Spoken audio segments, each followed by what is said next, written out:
One of the easiest and most direct ways to interviewing and getting a job with a company is being a referral candidate. And what that means is someone who works for the company goes, hey, you should interview my buddy Ben. He'd be great for this role.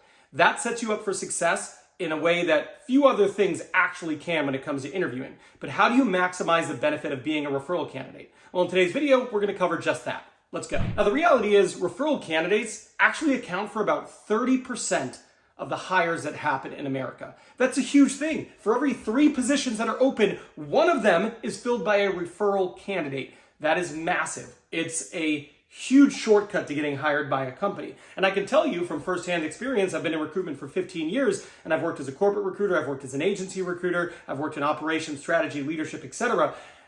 It happens a lot. And companies put a big emphasis on this because there's plenty of benefits to actually hiring referral candidates. So finding a way into being a referral candidate is a great strategy if you want to get hired. This brings me to the main content of this video. I want to teach you how to do 2 things. I'm going to teach you how to become a referral candidate. How do you get people to introduce you? And second, how do you maximize that advantage? By the way, if you're finding value in this video, do me a favor, hit that like button. It's free, it tells YouTube I don't suck, and it motivates me to make more videos like this, and it really helps the channel.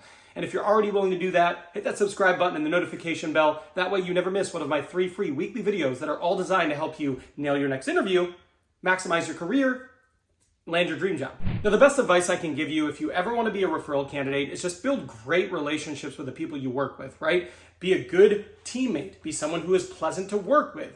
Don't be a turd, right? Have great relationships. Don't be a turd is very specific advice. But it's as easy as like being easy to work with, doing what you say you're going to do, and be someone that people actually want to partner with. That's critical. Nothing else is going to matter if you don't do that. Beyond that, what you need to do is you need to nail the periods of time where people are leaving your organization and when you are leaving your organization. What does that mean? Well, it means when someone gives their 2-week notice, you make sure in that 2 weeks that you either, 1, have some time to talk to them, and maybe you walk and get some lunch with them, maybe you actually go out to a lunch, maybe you get a coffee, and you say to them, hey, good luck. Tell me about your new job. Where are you going? You're going to be missed. I just want to tell you, I personally really enjoyed working with you, right? You want to make sure you do that with every single person who leaves your organization who you have a relationship with. Why? Because they're all going out to new companies that you might want to target in the future, and it would be great if you had a strong relationship because you might be teed up to be a referral candidate. Now, when you are leaving, you also want to use that opportunity to meet with some of these people, right, who are not leaving and say, hey, I'm excited about my new job, but it was really hard leaving this team because this is a great team. Specifically, I really liked working with you.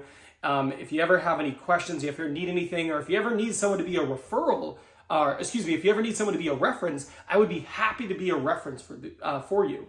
Now, what you're doing here is you're building relationships and you're creating pathways to the future. Those people who, you're leaving, they're no longer your colleagues.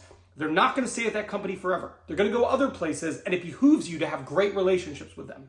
The next thing is a little bit more labor intensive, but it's absolutely worth it if you want to find yourself in a position to have this shortcut into getting hired by a company, being a referral candidate. Stay in touch with those people. Reach out every once in a while, say, hey, how are you doing? You have to maintain relationships. It's like a garden. You can't just plant a bunch of tomatoes and throw a tomato cage in there. You have to water it, right? So make sure you are watering these relationships by reaching out periodically. One of the best ways you can do this is stay connected with them on LinkedIn. And whenever they post something, like it. When you get a notification it's their birthday, happy birthday. Send them a birthday message. They get promoted, comment underneath it. Congratulations, so well deserved, etc., right? These little things matter, but you want to make sure that you're nurturing these relationships. That way, when you need to, in the future, you can leverage them. You can also just nurture these relationships to be a good person. I want to say that. It's not all about finding yourself as a referral candidate. You could just be nice. But in addition to being nice, it is a good way to make sure that you're a referral candidate in the future.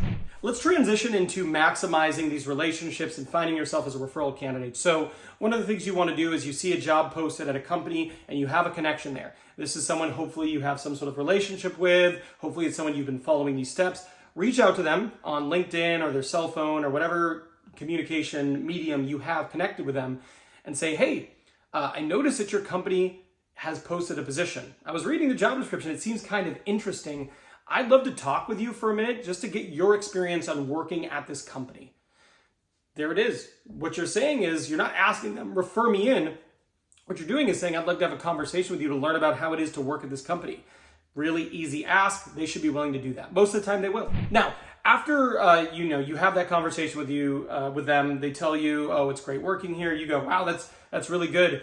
After talking with you, it sounds like a great place to work. I'm actually pretty interested in that role, and let them respond. A lot of times what they'll say is, oh, really? Well, tell you what, I can refer you to the hiring manager. That's great. If they say that, then you say, oh man, that would be amazing. I would love that. Thank you so much. Yeah, let's go ahead and do that, right? Now, if they don't say that, then you might ask them the question, does your company have a referral program where you're rewarded for referring people in?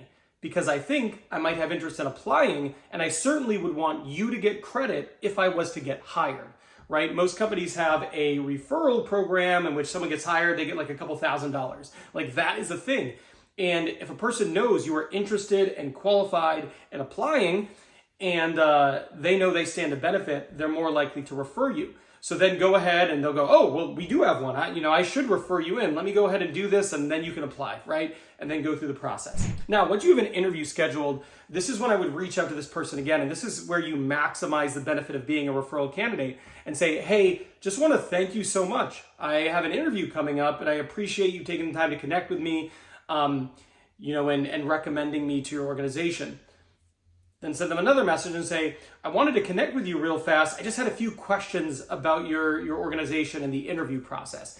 Get them on the phone, get them on a Zoom, meet them in person for coffee, lunch, dinner, brunch, breakfast, gelato, whatever however you want to be out with them. And then you go, okay, so I've got this interview. I was just curious if you could give me any insight on the interview process and the hiring manager. And you want to ask a real open-ended question, because whatever information they're going to give you could be really valuable. If you say, can you tell me how long the process is? You're going to get that very specific answer. But if you ask an open-ended question, you might get a lot of different information.